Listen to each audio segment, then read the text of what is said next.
Саламатсыздар ма оқушылар? Қазақ тілі сабағын бастаймыз. Оқу құралымызды, дәптерімізді алып дайындалайық. Дәптерімізді ашып, кешегі тапсырмадан кейін 2 жол тастаймыз. 2 сәуір етістік деп жазып қоямыз. Бүгін біздер әрі қарай етістік тақырыбын жалғастыратын боламыз, балалар. Олай болса, етістік туралы білімімізді еске түсіріп алайық. Етістік дегеніміз не? Етістіктерге қойылатын сұрақтарды атаңыздар. Өсті, ойнады, сайрады сөзіне сұрақ қойыңыздар. Не істеді? Өсті. Не істеді? Ойнады. Не істеді? Сайрады. Жақсы балалар, етістік туралы ережені еске түсірсек, оқулығымыздағы 73-ші бетті ашамыз. 6-шы жаттығу. Суреттердің көмегімен мәтін құрастырып жаз. Мәтінді көңілді көктем, табиғатты ұйқысынан оятты сөйлемінен баста. Ал енді суреттерге назар аударайық, балалар. Не көріп тұрмыз бірінші суретте?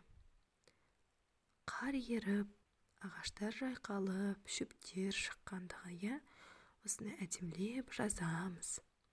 Келесі суретте жылы жақтан құстар қайтып келе жатқандығы. 3-ші суретте аю ұйқысынан тұрып, көктемде ұйқысынан тұрып жатқандығын туралы жазамыз әдемілеп, балалар. Көктемде осыны қандай өзгерістер болатындығын жазып, мәтіндегі етістіктердің астын сызамыз, балалар. Дәптерге мына үлгі бойынша бастаймыз. Келесі 7-ші жаттығу. Берілген заттардың бәріне ортақ етістік жаз дейді. Балық, кеме, үйрек не істейді, балалар? Осы сұраққа ойланып көрейік. Балық та, кеме де, үйрек те, үшеуі де бір сұраққа жауап беру керек. Не істейді? Жүзеді. Келесі сөздер бүркіт, ұшақ, инелік не істейді? Осы сұраққа өздеріңіз жауап беріп жазыңыздар.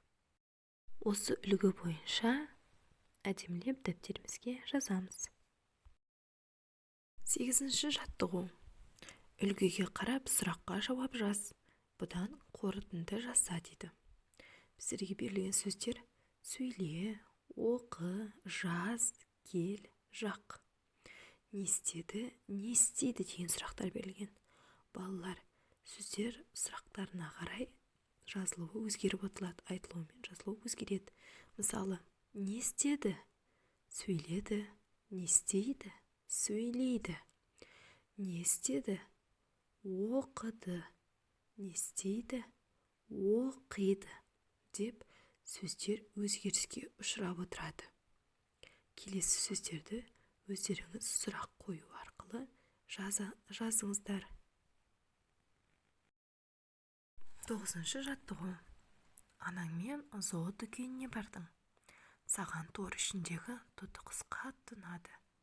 Сатып алу туралы өтінішіңді анаңа қалай жеткізесің? Ол үшін төмендегі 3 өтініштің қайсысын таңдайсың? Анашым, мен мына тоты құсты аламын. 2. Анашым, мына тоты құсты алып беріңізші. 3. Анашым, әдемі тоты құс екен, алайықшы, мен өзім қарауға уәде беремін. Балалар, осы өтініштердің қайсысы дұрыс екенін өздеріңіз ойланып көріңіздер. 10-шы жаттығу. Көркем жазу. Ақылды бала айтқызбай біледі деп дәптерімізге әдемі көркем жазамыз. Етістікті тауып, астын 2 сызықпен сызамыз. Сәйкестендір ойыны, балалар. Мына жерде біздерге суреттер берілген және етістіктер жазулы тұр. Үреді, сайрайды, ызылдайды, ақырады. Осы сөздер қай суретке сәйкес келеді?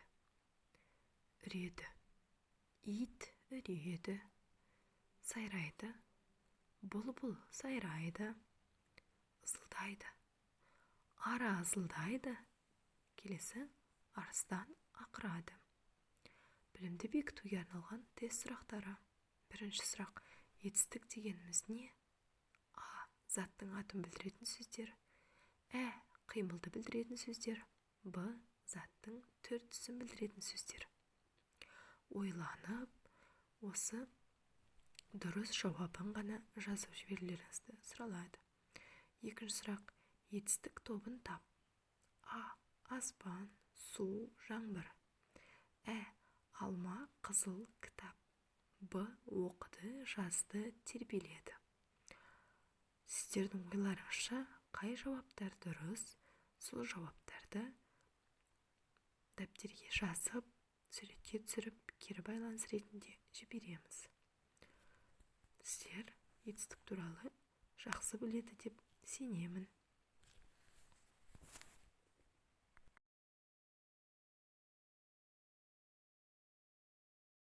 Барлық тапсырмаларды мұқият орындап, әдемі жазып, дәптерлерімізді суретке түсіріп жібереміз.